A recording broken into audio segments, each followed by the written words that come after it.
Halo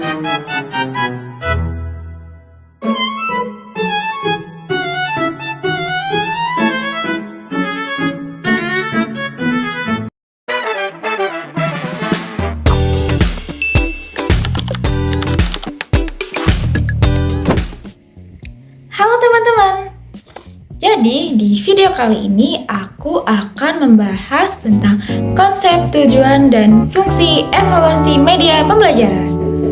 Yuk kita simak videonya. Evaluasi media pembelajaran itu apa sih? Jadi, evaluasi media pembelajaran adalah proses sistematis, objektif, dan berkelanjutan untuk menilai kualitas, efektivitas, serta kesesuaian media seperti video interaktif, aplikasi mobile, atau alat peraga fisik dalam mendukung pencapaian tujuan pembelajaran. Nah, konsep ini mencakup pengukuran tentang aspek teknis, kemudian konten, dan pedagogis. Dalam evaluasi ada dua tahap utama. Yang pertama adalah evaluasi formatif, yang mana evaluasi ini dilakukan selama proses pengembangan atau pada saat awal penggunaan media. Tujuannya adalah untuk memperbaiki media secara bertahap. Contohnya adalah saat membuat aplikasi pembelajaran matematika untuk siswa SD.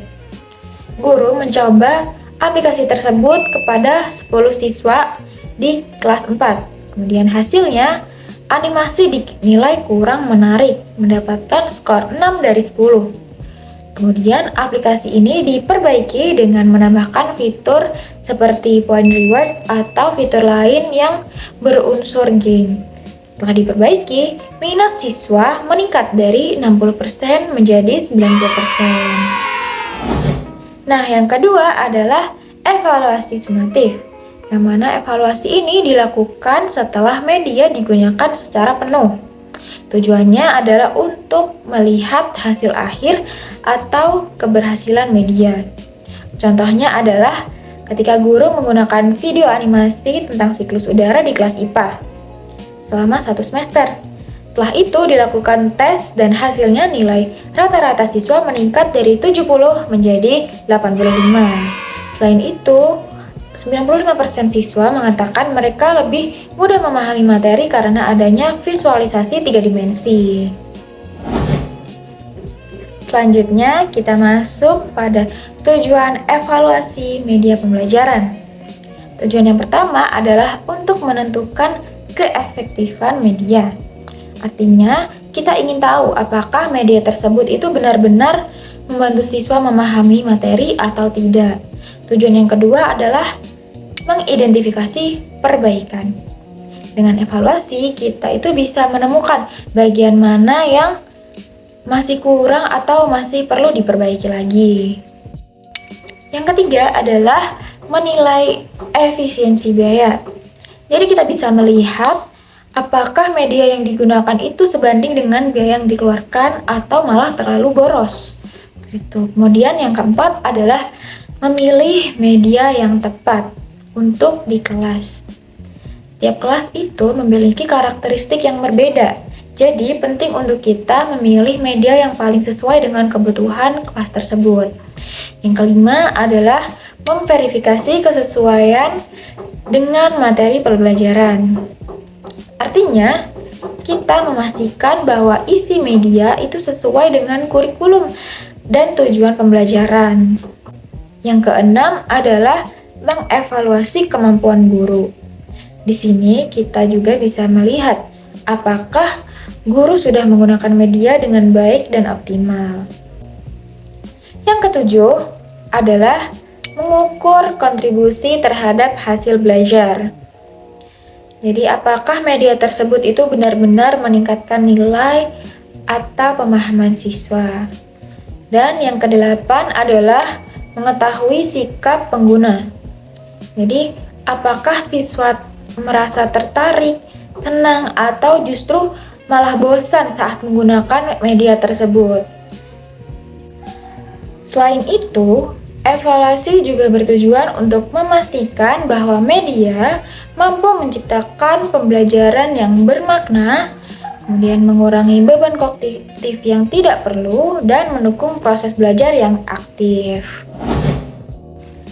Selanjutnya, kita akan membahas tentang fungsi evaluasi media pembelajaran. Fungsi yang pertama adalah fungsi diagnostik. Jadi, fungsi ini digunakan untuk mengetahui kekurangan atau kelemahan dari media pembelajaran. Yang kedua adalah fungsi selektif. Jadi, fungsi ini membantu kita untuk memilih media yang paling cocok dan efektif untuk digunakan. Yang ketiga adalah fungsi perbaikan. Dari hasil evaluasi, kita bisa memberikan saran agar media menjadi lebih baik lagi. Kemudian yang keempat adalah fungsi akuntabilitas. Artinya, hasil evaluasi itu bisa kita laporkan kepada pihak terkait seperti kepala sekolah dan institusi pendidikan. Dan yang kelima adalah fungsi pengembangan. Evaluasi juga bisa menjadi dasar untuk mengembangkan media baru yang lebih menarik dan inovatif serta berkualitas. Nah, untuk melakukan evaluasi media pembelajaran secara menyeluruh, kita bisa menggunakan model CIPP. Model ini terdiri dari 4 komponen, yaitu konteks, input, proses, dan produk. Model ini dikembangkan oleh Daniel Staffelbeam dan banyak digunakan dalam dunia pendidikan karena mampu memberikan evaluasi yang komprehensif. Sekarang kita bahas satu persatu. Pertama adalah konteks. Di tahap ini, kita bisa melihat kebutuhan dan tujuan pembelajaran. Misalnya, apakah media yang digunakan itu sudah sesuai dengan kebutuhan siswa? Nah, kemudian yang kedua adalah input. Di sini kita menilai sumber daya yang digunakan seperti media, guru, dan fasilitas pendukung. Apakah semuanya ini sudah siap dan memadai atau belum? Yang ketiga adalah proses. Di tahap ini kita melihat bagaimana media itu digunakan dalam pembelajaran. Apakah berjalan dengan lancar atau masih banyak kendala seperti itu. Dan yang terakhir adalah produk atau hasil. Di tahap ini kita bisa menilai apakah media tersebut itu benar-benar berhasil untuk meningkatkan pemahaman siswa atau tidak.